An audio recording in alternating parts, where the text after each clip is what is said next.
and running.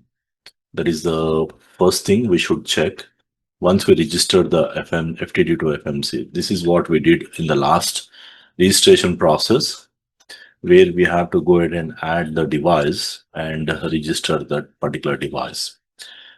And once we do the registration process, the next step is the status. The status has to be shown as the green status here, which is something we expect, and the license should be active.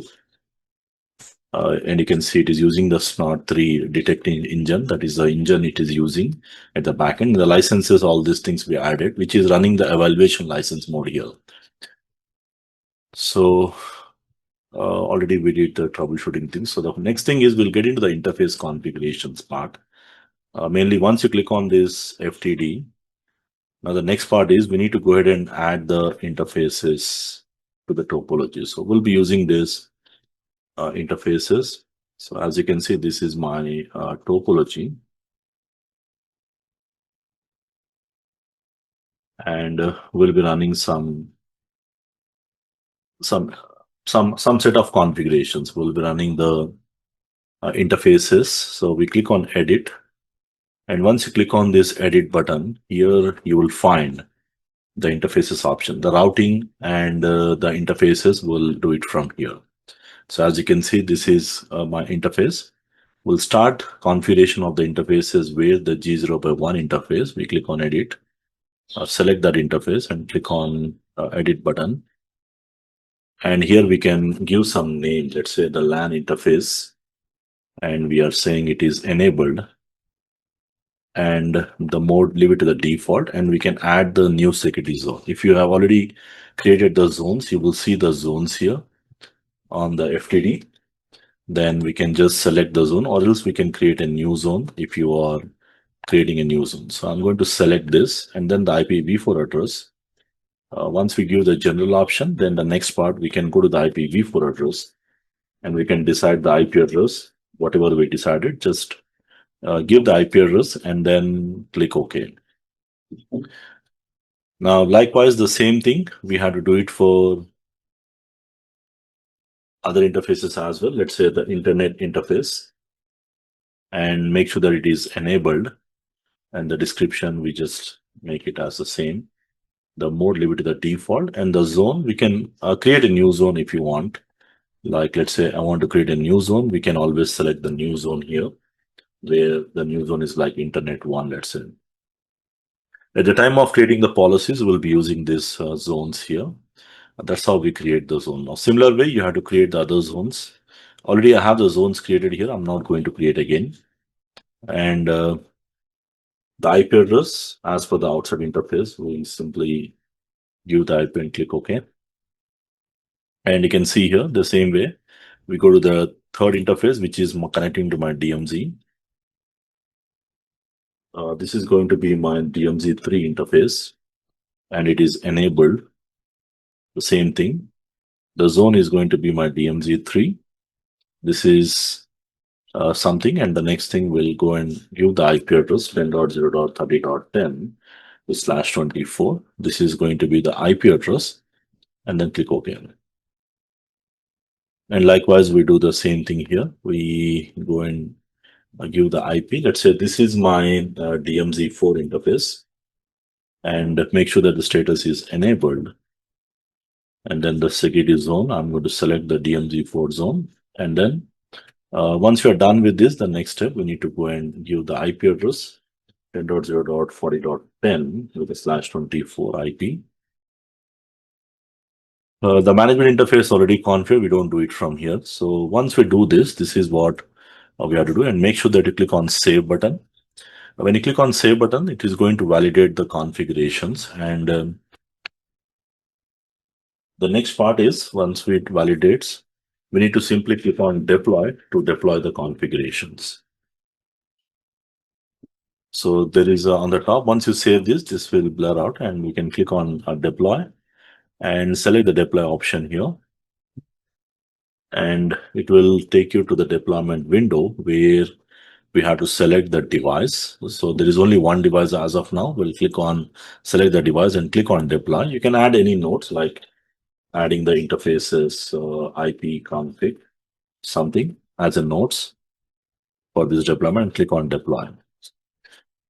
Now this deployment process is going to take some time, and you can see the status as well, which is showing the progress. And you can also see the options here where it is starting the deployment process. And additionally, you can also see the status from here as well, where you can click on that window, which will show you the notifications as well as the deployment process. So it generally takes some time. I think maybe due to the virtual performance of the devices, it will take around, I don't know, normally the last time it was taking around 5 to 7 minutes. So we'll just wait for this deployment to happen. And meantime, we also confirm the IPs on the router side. Meantime, what we'll do is we'll go back to the routers and verify the initial configurations if it is already there. If I come back to my router, this is my router.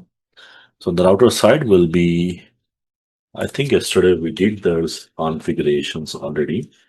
As you can see, the IPs are already configured on the router 1, as well as I'll confirm. Means once the deployment is done, I should expect the reply from my FTD. So the FTD, which is G0/1 interface, where we have enabled 192.168.1.10, I should expect the reply from there.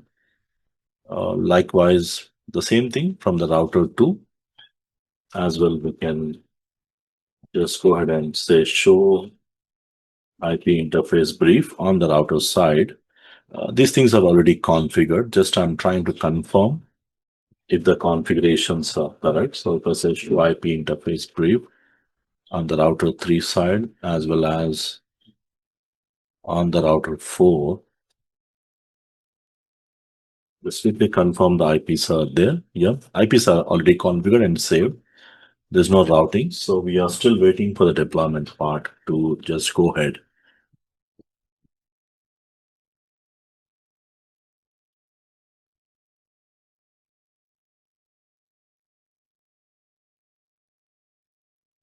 Now, once the deployment is done,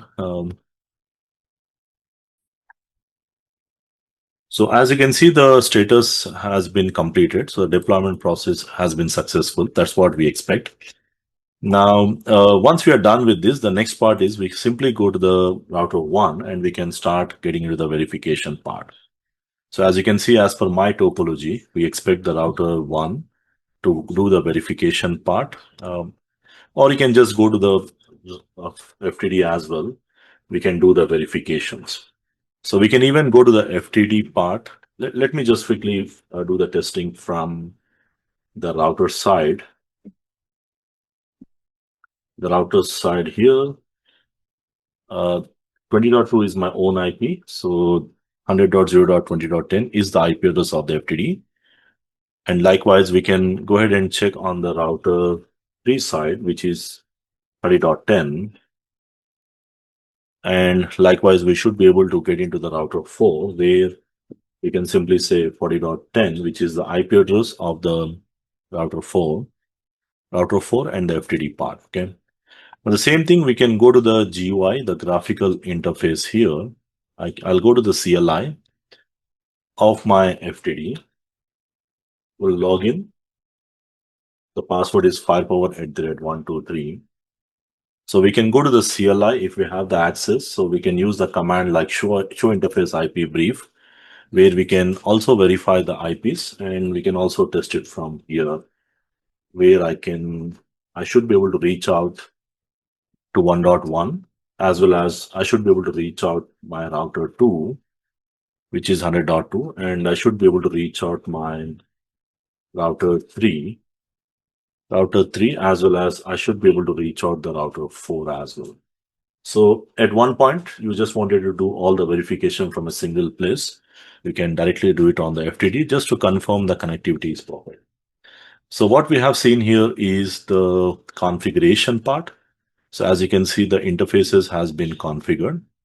And we can go and verify from the devices and the device management option. And from the device management option, what we can do is we can just go to the FTD, whatever the option, we can click on edit button here, and you will be able to see the interfaces has been configured. Okay. Now, similar way, in the next section, when we move to the routing part, probably here itself, we can find the routing option where we'll start the routing part as well.